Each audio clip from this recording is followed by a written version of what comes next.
This is the St. Edward's crown. It's been placed on the heads of kings and queens as they are coronated for more than 300 years. But as monarchs from King Charles II to Queen Elizabeth II wore this crown, they were wearing the legacy of slavery. That crown was made in 1661, almost a century after the royal family started licensing armed British men to travel to West Africa to claim people as property, getting rich by selling them into slavery. The royal family helped create, fund and expand Britain's massive slave economy, enslaving 6 million Africans. The royals even fought against abolition, and they've been silent about it for 400 years. Britain colonised territory on 4 continents to steal their wealth, all in the name of the royal family. The British monarchy is super rich, and Britain itself became a wealthy country in large part because it exploited the people of the global south. And descendants of those who were enslaved or colonised are still paying the price. Respect us, man. Apologize now. But there's more. Monarchy and slavery have more in common than just money. The British royals, not just materially, also ideologically, they sit on a throne that is justified in the very same way that slavery is justified. So if you're born to be a king and born to be a subject, they also told us at one time you were born to be a master and you were born to be a slave.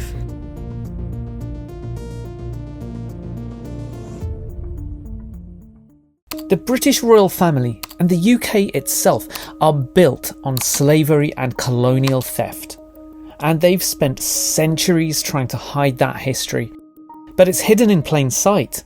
You just have to know where to look. This monarch will not exist, cannot exist, without what is done in the monarch's name, without the plunder from the wars that are waged for the monarch and for the throne. The monarch cannot exist in wealth, cannot wear the diamonds dripping literally in blood money, cannot ride in golden carriages.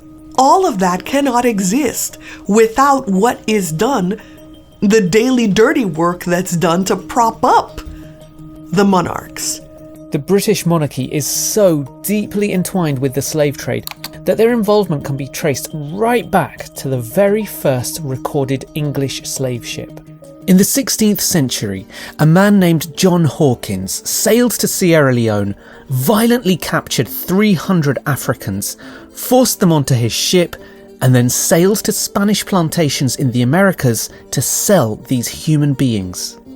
His voyage was so successful that his patron, Queen Elizabeth I, not only paid for more of his slave missions, but gave him ships and weapons. Why weapons? Well, it's estimated that for every person that armed British men enslaved on that trip to Sierra Leone, Hawkins' militia would have killed 3 more.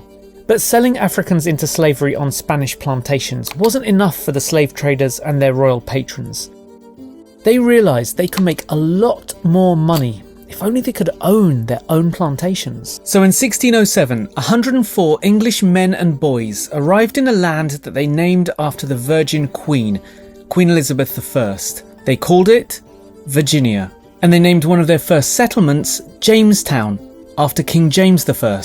Then they set about violently displacing the indigenous people living on that land to create plantations that they would farm with enslaved Africans. And that was just the beginning of Britain's colonial expansion across the globe. You know that crown from the coronation, the centrepiece of today's monarchy? Well, in 1660, 1 year before the crown was made, the future King James II founded the Royal African Company, which kidnapped and enslaved at least 187,000 Africans between 1672 and 1731. Britain's slavery economy worked like this. British ships sailed from London, Liverpool and other ports to West Africa carrying cloth, guns, copper and glass. They traded those for enslaved Africans and transported them across the Atlantic. In North America and the Caribbean, they sold them to work on the plantations on land colonised and named after the king and queen.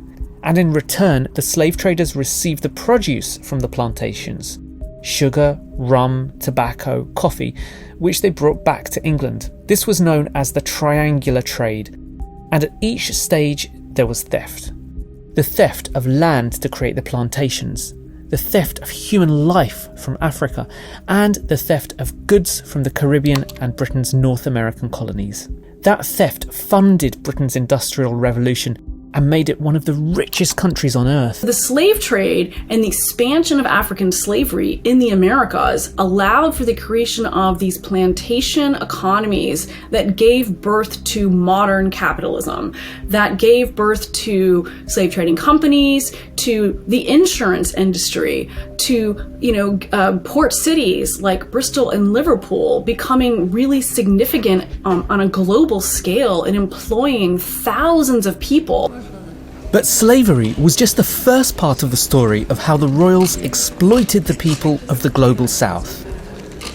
So they are not only benefiting in really basic terms in the sense that they are, investing their personal wealth in slave trading companies like the Royal African Company, but in many ways that is minor compared to the fact that they are investing in a trade that is helping them expand the reach of the British Empire.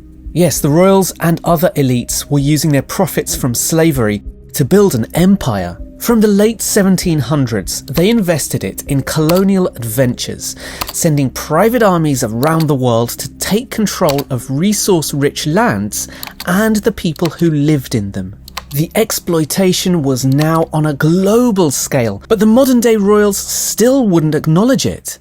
Until something was discovered in April 2023. Take a look at this document. This is the first time we've seen proof that the royals profited from slavery. It shows a transaction between a notorious British slave trader and the royal family in 1689. After the Guardian presented that evidence to the royal family, Britain's King Charles III finally agreed to support research into his family's links with slavery. It's the closest the royals have ever come to admitting how they profited from slavery.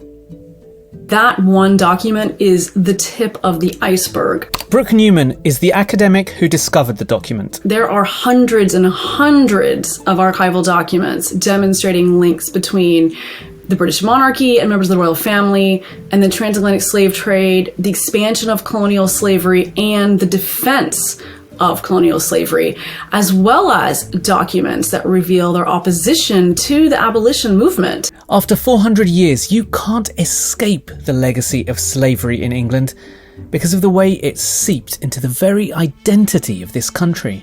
This is Trafalgar Square, right in the heart of London. 3 of the 4 corners have spaces for statues that tell the story of how Britain sees itself: monarchy and empire.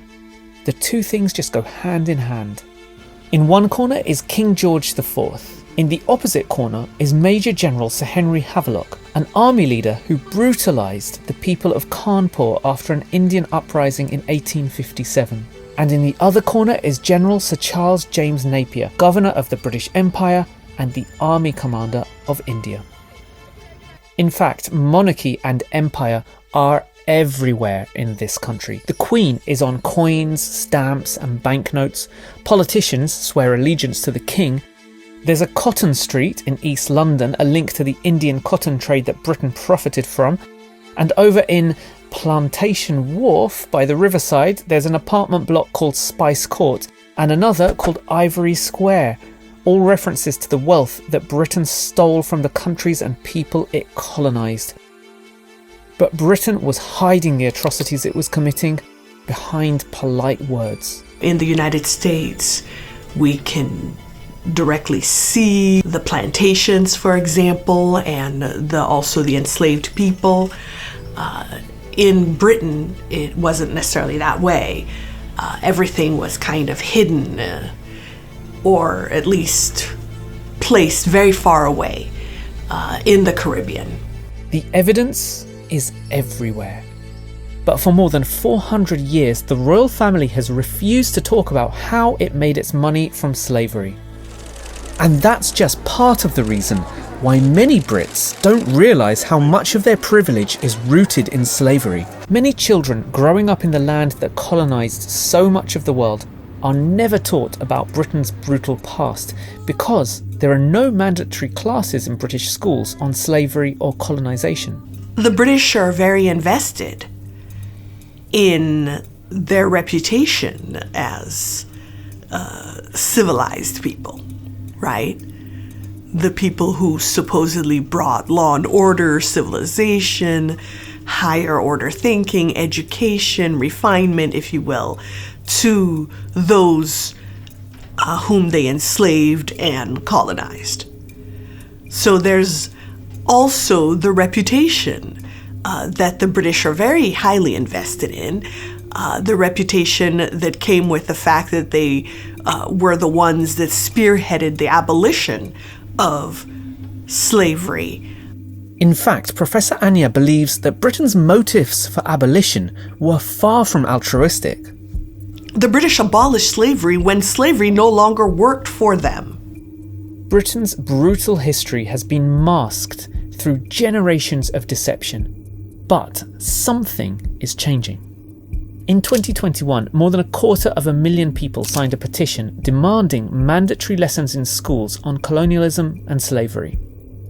The government said that doing that would risk lowering standards in schools. But there's still a denialism around the British Empire. It's seen as the country's golden age. Twice as many Brits are proud of the British Empire than ashamed of it. But the story is very different in countries that were colonised by Britain.